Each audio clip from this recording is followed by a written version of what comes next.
بسم اللہ الرحمن الرحیم۔ السلام علیکم۔ چلیے دوستو، آج کی کہانی کا آغاز کرتے ہیں۔ وہ ایک طوفانی رات تھی جب میرے سامنے صرف دو راستے رکھے گئے، بیوی کو چھوڑ دو یا گھر سے نکل جاؤ۔ میں نے اپنے فالج زدہ والد کی طرف دیکھا جن کی آنکھوں میں بے بسی کے آنسو تھے، مگر اپنے بیٹے کے حوصلے پہ فخر تھا۔ ان کے ٹمٹماتے چہرے اور آنکھوں کی چمک مجھے بتا رہی تھی کہ مرد بن کر جیو، اور مرد اپنی شریک حیات کو اکیلا نہیں چھوڑتا۔ میری بیوی ایک کونے میں سہمی ہوئی کھڑی میری طرف یکدم دیکھے چلے جا رہی تھی۔ میں نے ایک نظر سب پر ڈالی، اپنی بیوی کا ہاتھ پکڑا اور گھر سے نکل آیا۔ میری جیب میں صرف 500 روپے تھے، مگر حوصلہ پہاڑ سے بھی بلند تھا۔ یہ حوصلہ اس رات مجھ میں کہاں سے آ گیا تھا نہیں جانتا، مگر اتنا جانتا ہوں کہ اس رات میں دنیا کی ہر طاقت سے لڑ سکتا تھا، ٹکرا سکتا تھا۔ مہرالنساء مجھے ایک حادثے میں ملی۔ شادی کی رات پہلی بار اسے دیکھا۔ شادی کیا تھی؟ جرگے کا ایک فیصلہ تھا جو دو خاندانوں کے بیچ دشمنی کو صلح میں بدلنے کے لیے دیا گیا تھا۔ مہرالنساء کے بھائی نے میری بھائی کو قتل کر دیا تھا۔ وہ تو جیل جا چکا تھا، مگر دشمنی دونوں طرف بن گئی۔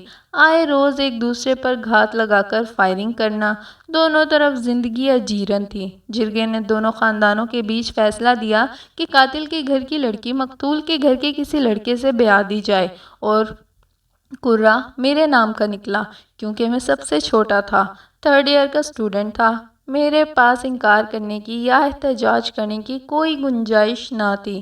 دبے لہجے میں احتجاج کیا، مگر مجھے سب ایسے دیکھتے رہے جیسے میں دنیا کا سب سے بڑا بغیرت انسان ہوں۔ گھر میں خوشیاں منائی جا رہی تھی کہ دشمن کو منہ کی کھانی پڑ رہی ہے۔ ان کی عورت ہمارے گھر آئے گی، اب وہ ساری عمر ہمارے سامنے آنکھ اٹھا کر بات نہیں کر سکتے۔ جہالت اور کسے کہتے ہیں بھلا؟ غیرت کے نام پر قتل کرتے ہیں اور صلح کے نام پہ عورتوں کو بھیڑ بکریوں کی طرح انا کی بھینٹ چڑھا دیتے ہیں۔ نکاح ہوا اور مجھے اس کے کمرے میں بھیج دیا گیا۔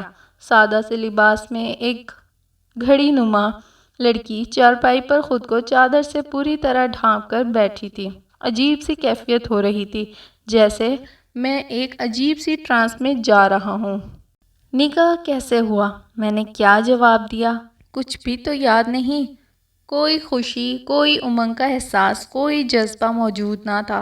دل بجھا بجھا سا تھا۔ اب بیڈ پر بیٹھی اس گھڑی کو دیکھ کر مزید وحشت ہو رہی تھی۔ یہ کیا؟ میرے سر مونڈ دیے گیا۔ میں ایک تجسس لیے اس کے بیڈ پر ایک کونے پر بیٹھ گیا۔ میں نے گلا کھنکھار کر پوچھا، تمہارا کیا نام ہے؟ اور اچانک سے اس نے چادر ہٹا کر میری طرف دیکھا۔ اس کے دونوں ہاتھ جڑے ہوئے تھے، چہرہ آنسوؤں سے پورا تر تھا، اور وہ گھگھیائے ہوئے لہجے میں کچھ بول رہی تھی۔ مجھے مت مارو، میں نے کچھ نہیں کیا۔ بمشکل 16-17 سال کی ایک چھوئی موئی سی لال سرخ انار کی طرح معصوم سی لڑکی میرے سامنے بیٹھی رو رہی تھی۔ پتہ نہیں کتنا روئی ہوگی، آواز بھی اس کا ساتھ نہیں دے رہی تھی۔ میرے دل پر ایک تیر سا لگا۔ دکھ درد کی ایک لہر پورے بدن میں پھیل گئی۔ اس وقت اپنے رسم و رواج سے سخت نفرت پیدا ہو گئی۔ میں جو کبھی فخر کرتا تھا اپنے خاندان کی جاہ و حشمت پر، اب مجھے ان سے بہت زیادہ چڑ ہو رہی تھی۔ آخر کیوں نہ ہو، میں نفرت بھری نگاہوں سے اپنے ان انداز خاندان کے بارے میں سوچ رہا تھا۔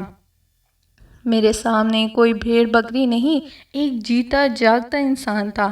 اس کی بھی کوئی خواہشات ہوں گی، زندگی سے اس نے بھی کچھ مانگا ہوگا۔ یہ کیا کہ دشمنی کی بھینٹ گائے بکری کی طرح بھگوان کے چرنوں میں بلی چڑھا دی گئی۔ وہ پوری طرح کانپ رہی تھی۔ خوف و دہشت سے اس کے ہونٹ بالکل سفید ہو رہے تھے۔ میں اٹھا، گلاس دیا پانی کا جو کہ ٹیبل پر پڑا تھا، اور وہ ایک ہی سانس میں چڑھا گئی۔ تم کیوں ایسا سمجھتی ہو کہ میں تمہیں ماروں گا؟ کیا میں تمہیں ایسا لگتا ہوں؟ میں نے سر کو ہلکا سا دائیں بائیں ہلایا، مگر بولی کچھ نہیں۔ وہ بس ڈری سہمی ہوئی ہرنی کی طرح میری طرف دیکھ رہی تھی۔ وہ جو رحم اور ہمدردی کے جذبات تھے اچانک پیار میں بدل گئے۔ اس معصوم سی لڑکی پر بہت زیادہ پیار آیا۔ میں نے اسے کمبل اوڑھایا اور سلا دیا، مگر وہ چپ چاپ لیٹی رہی، مگر وہ سوئی نہیں تھی۔ مجھے سمجھ نہیں آ رہی تھی کیسے اس کا ڈر ختم کروں۔ وہ رات گزر گئی۔ صبح میں جلدی اٹھ کر باہر چلا گیا، مگر مجھے معلوم تھا اس پر کیا گزرے گی سارا دن۔ میں پہلی بار سارا دن بیکل رہا، کسی چیز میں دل نہیں لگ رہا تھا۔ رہ رہ کر اس معصوم سی لڑکی کا خیال آتا تھا کہ پتہ نہیں اس پر دن بھر کیا بیت رہی ہوگی۔ بس رات کا انتظار تھا۔ سارا دن مٹر گشت کر کے رات کو گھر آیا تو اسے کچن میں برتن مانجتے ہوئے پایا۔ میں خاموشی سے اپنے کمرے میں چلا گیا۔ رات وہ آئی تو اسے دیکھ کر دل محسوس کر کے رہ گیا۔ ایک دن میں مرجھا چکی تھی وہ۔ اس رات اس سے بہت باتیں کی، بہت معصوم تھی وہ، بہت تسلیاں دی، بہت سمجھایا۔ دن بھر کا حال پوچھا تو رو پڑی۔ مجھ پر حیرت کا پہاڑ ٹوٹ پڑا جب اس نے کہا کہ مجھے کھانا الگ دیا گیا، ساتھ نہیں بٹھایا۔ میں نے اس کے دوسرے دن امی سے بات کی تو مجھے سب نے ایسے دیکھا جیسے میں مریخ سے آیا ہوں۔ امی نے کہا، جسے تم بیوی سمجھ رہے ہو یہ تمہاری بیوی نہیں ہے، یہ میرے بیٹے کے قاتل کی بیٹی ہے، اس سے ہمدردی کی ضرورت نہیں۔ کیا تمہارا خون سفید ہو گیا ہے؟ خبردار جو آئندہ اس کی حمایت کی۔ دن اسی طرح گزرتے گئے۔ جب مہینے بعد امی اور بھابھیوں کی طرف سے تکرار ہونے لگی کہ اسے طلاق دے کر فارغ کر دو، دشمن کے دل میں آخری کیل بھی پیوست کر دو، مگر میں نے انکار کر دیا۔ اور پھر وہ رات بھی آ گئی جب سارا گھرانہ ایک طرف کھڑا مجھے طلاق یا گھر چھوڑنے کا کہہ رہا تھا۔ میں نے گھر چھوڑ دیا۔ اتنی ہمت مجھ میں کہاں سے آئی یہ صرف میرا اللہ جانتا ہے، مگر جیسے ہی میں نے دہلیز پار کی بارش تھم گئی، آسمان پر ستارے نظر آنے لگے اور میں قدرت کا اشارہ سمجھ گیا کہ میں ہوں نا تمہارے ساتھ، ڈر کس بات کا۔ وہ چھوئی موئی سی لڑکی میرے ساتھ قدم سے قدم ملا کر اندھیری رات میں سنسان پگڈنڈیوں پر ایسے چل رہی تھی جیسے کچھ ہوا ہی نہیں۔ میرے دماغ میں جھکڑ چل رہے تھے اور اسے دیکھا تو موصوفہ جگنو پکڑ پکڑ کر دوپٹے میں قید کر رہی تھی۔ مجھے بے اختیار ہنسی آ گئی۔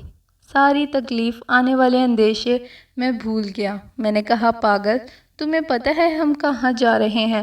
وہ میری طرف بے فکری سے لہجے میں دیکھ کر بولی، مجھے کیا کرنا ہے معلوم کر کے؟ تم ہو نا میرے ساتھ، مجھے ڈر نہیں لگتا اب کسی سے بھی۔ 20 سال گزر گئے اس بات کو اور ہم آج بھی ساتھ ہیں اور بے حد خوشحال ہیں۔